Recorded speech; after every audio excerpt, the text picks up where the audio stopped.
Welcome to this explainer. Today we are tackling an absolute behemoth of a novel, Ken Follett's The Pillars of the Earth. If you've ever found yourself wondering how on earth a story about medieval architecture ended up selling millions of copies and becoming this universally beloved historical epic, well, you are definitely in the right place. So let's just address the elephant in the room right off the bat. How does a massive book about 12th century stonemasonry manage to capture that relentless page-turning energy of something like Game of Thrones? Just, without the dragons. Or Wolf Hall. I mean, a textbook on church building sounds incredibly dry, right? But Follett flips that expectation completely on its head.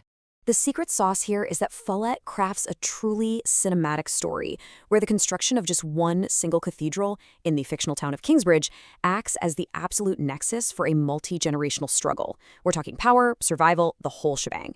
Every single stone set into place reflects a character's deepest hope or their crushing failure. The cathedral itself becomes this brilliant, tangible metaphor for human resilience. It's the physical anchor around which all the intense political intrigue, violent conflict, and deeply passionate romance actually revolve. And the scale is just breathtaking. Across over 1,000 pages spanning more than 30 years of narrative time, we actually get to watch a vulnerable little backwoods settlement transform into a major market town right before our eyes. The sheer size of the book allows us to witness history not just as some list of boring dates, but as a lived, breathing experience. The changing fortunes of Kingsbridge directly mirror the actual societal shifts of late medieval England, right as merchants and artisans were really starting to challenge the feudal aristocracy. Okay, like any grand structure, we have to start with the foundation. Section 1, the foundation, the age of anarchy. To really understand why this story is such a pressure cooker for our characters, we have to look at the incredibly unstable, real-world historical setting. Back in 1120, a vessel called the White Ship sinks in the English Channel, tragically taking the life of King Henry I's only legitimate heir. So when Henry eventually dies in 1135, it sparks a massive, chaotic succession crisis. By 1138, a devastating civil war erupts between King Stephen and his cousin, Empress Maud. This literally turns the entire country into a powder keg of constant conflict, total lawlessness, and grueling attritional warfare. There is this chilling historical quote from the Peterborough Chronicle, which is a real document written during this era, and it just perfectly captures the grim reality of the period. Men said openly that Christ and his saints were asleep. I mean, wow. It really shows you why simply surviving in this world was a monumental task in itself. The total breakdown of law and order means our characters aren't just trying to casually build a church. They are desperately fighting to build a safe haven in a world that feels totally abandoned to chaos. Which brings us to Section 2, the Pillars, the people of Kingsbridge. What truly gives this brutal history its emotional heartbeat is how the novel contrasts these two factions. You have the righteous creators, who are fighting tooth and nail to build a beautiful legacy, pitted against the corrupt nobility who are striving to destroy it. Ambition is the driving force for everyone here, but it becomes a tool for breathtaking progress for some and a devastating weapon for others.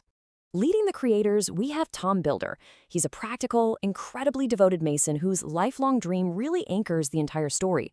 Alongside him is Prior Philip, a politically savvy monk trying to elevate Kingsbridge to greatness. And Alina. She is a deposed earl's daughter who fiercely, and I mean fiercely, rebuilds her shattered life as a wool merchant just to protect her brother and reclaim her family's stolen standing. We also have the brilliant, deeply visionary apprentice, Jack. But standing directly in their way are our primary antagonists, and they are truly ruthless. You've got Lord William Hamley, who uses sheer brutality to fuel his cruel ambitions, and Bishop Waller and Biggood, this incredibly manipulative cleric who uses the church purely as a vehicle for political gain. The intense, constant friction between these two sides is exactly what drives the incredible pacing of the book. Let's move on to Section 3, the architecture, the metaphor of the cathedral. Now, you might think the process of cathedral building sounds a bit technical, but here it perfectly symbolizes human perseverance during a tremendously dark age. The engineering challenges of creating a new Gothic cathedral are not presented as dry facts. They are literal life or death stakes for characters trying to bring light into a brutal world. Gothic architecture, with its pointed arches, flying buttresses, and soaring rib vaults, was a revolutionary leap forward from the older, much heavier Romanesque style. It allowed for massive heights and these enormous, breathtaking stained glass windows. In the context of the anarchy, building a structure made of light and air was an act of profound, almost dangerous defiance against the violence outside. The author Philip Ball really hit the nail on the head when discussing real Gothic structures, noting they display an overarching vision. And Follett's fictional cathedral is exactly that, a vision of progress emerging from highly imperfect, fallible hands. Because the characters building Kingsbridge Cathedral, they are absolutely not saints.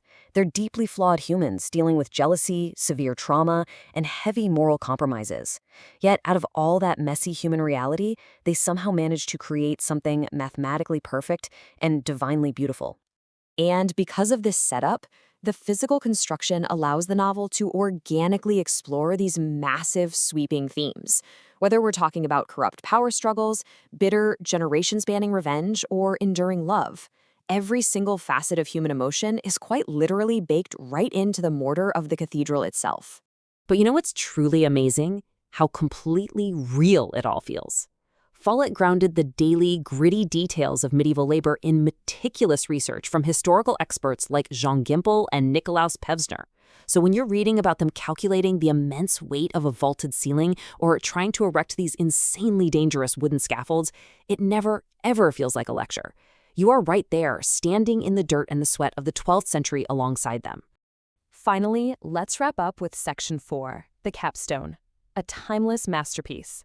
So who is this book actually for?